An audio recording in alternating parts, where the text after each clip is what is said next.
Jaleel Smith Riley, facing charges for murder in Michigan, was involved in an armed robbery on November 16, 2013, in Norwood. Alongside two other men, Jaleel approached a parked car occupied by 20-year-old Portia Brooks and her boyfriend, Aaron Martin. Brandishing a handgun, Jaleel forced Aaron out of the car, rummaged through his pockets, and demanded cash. After taking all of Aaron's money, Jaleel shot him in the head, causing permanent brain damage. He then turned the gun on Portia, shooting her twice. She died 3 days later. Aaron survived, but with severe injuries. Before the sentencing, Portia's family addressed the jury. His selfishness, his complete disregard of and disrespect of others and life.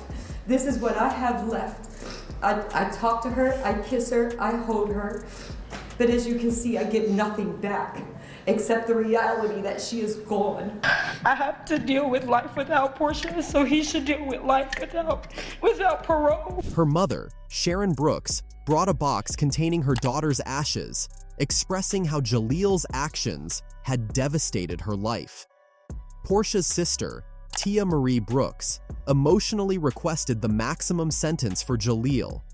Aaron, despite his injuries, also spoke, remembering Portia as their guiding angel. But I have to change my goals to accommodate how I am right now.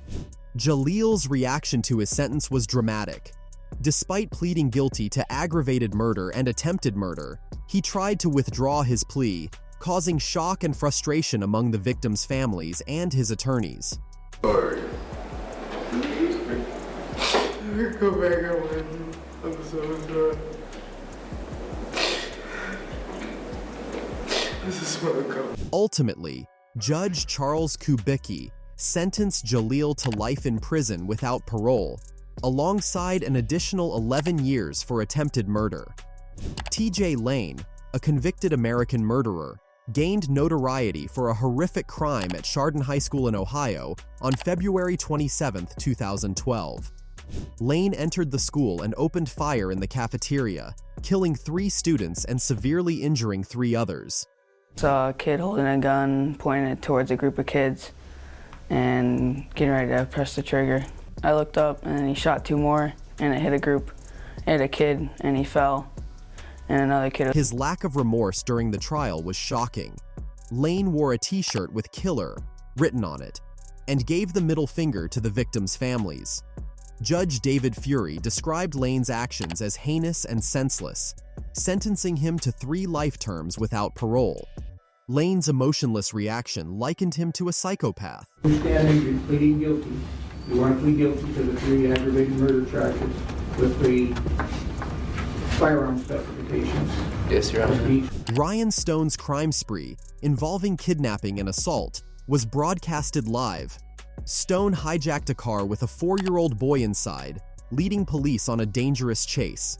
Stone drove recklessly, crashed into multiple vehicles, and narrowly avoided hitting a police officer. My lawyer told me I made the news in the UK and Australia by YouTube. So, Channel 7 News, I believe, is going to be the one that gets paid for that. Well, I'm going to contact... Despite showing remorse in court, boasting about his actions while in holding negated any sympathy, Stone was sentenced to 160 years in prison without parole, the judge noting his pattern of criminal behavior and threat to society. There is, I'm sure, a lot of conversations that take place that are personal conversations, but you don't feel are always going to be brought up.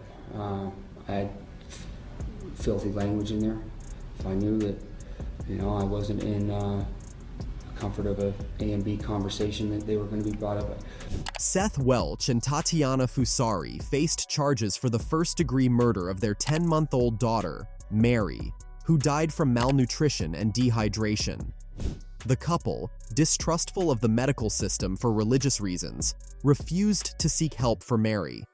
The investigation revealed an unhygienic home and evidence of severe neglect. Despite Fusari claiming her husband's abuse prevented her from taking Mary to the doctor, both were sentenced to life in prison without parole for their role in Mary's death. I'll be quite honest with you right now, okay? One parent to another, right? And I'm gonna try and control my emotions, all right? I've been to a child death investigator school, and I've seen photos and images of children that have been malnourished. And I'm telling you right now, this is the worst thing I've ever seen. Oh no, really? Yes. Esteban Carpio killed a detective at the Providence police station in 2005. During an interview for a separate assault case, Carpio managed to take the detective's gun, killing him before jumping out a window. He was recaptured shortly after. Carpio appeared in court with a mask to prevent spitting and biting, his face bruised and swollen. His family accused the police of brutality. It's police brutality. He was mentally ill, and he needed help, and we couldn't get it. We tried and tried, and he didn't deserve this. But it was concluded that the injuries were incident to his arrest. Carpio was sentenced to life in prison without parole. Kayla Mendoza, who tweeted "Too drunk to care" before causing a fatal crash, was convicted of DUI manslaughter. On November 17, 2013, she drove the wrong way on the Sawgrass Expressway, colliding with another car and killing 2 young women. Apologetic throughout her trial, "A mistake changed all of our lives. One stupid mistake. And I'm sorry. And I pray that one day you'll forgive me, even though I know that you don't owe me anything." Mendoza was sentenced to 24 years in prison, followed by 6 years of probation and a permanent ban from driving. Adrian Dunn, an ex-convict, was sentenced for the murder of Raheem Tariq Charles during a drug deal. He's been to prison twice for possessing a firearm after this murder. He committed another shooting a month before this murder, and he's shown zero remorse. With a history of criminal behavior, Dunn showed no remorse during his trial. Who has to suffer, and this family who has to suffer because of the defendant. And that's why we're asking you for a life sentence. The jury quickly decided on a life sentence. Dunn reacted violently upon hearing his sentence, fighting with sheriff's deputies in the courtroom.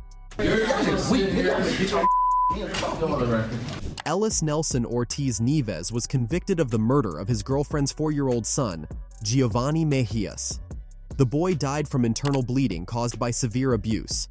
Ortiz Nieves showed emotional distress during his trial, but was sentenced to life without parole, plus additional years for first-degree child abuse.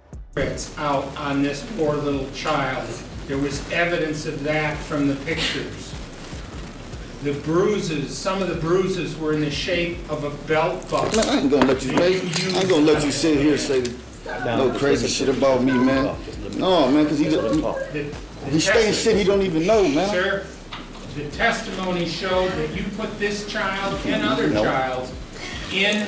Jordan Fuss was found guilty of DUI manslaughter for a 2014 crash that killed 6-year-old Santiago Giraldo.